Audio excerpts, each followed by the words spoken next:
Yeah. I was like, listen, I mean, I appreciate it. You can never go wrong with not grabbing the gun. He's a concealed. He put his pistol on top of the car, and as I was walking up, he hands me his concealed weapons permit and his driver's license. He tells me I'm a concealed weapons permit holder.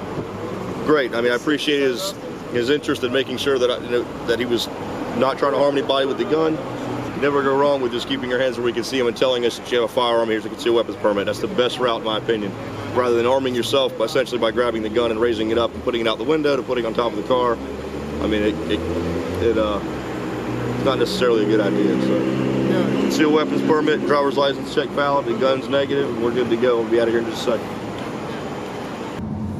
You know, I really do want to make, you know, our communities better for our kids and family to grow up in, man. And it's like I said, when you come out here and you do this job and you get some of these people that are hurting kids and stealing and robbing and killing each other, and you feel that self reward that you've done something positive for the community.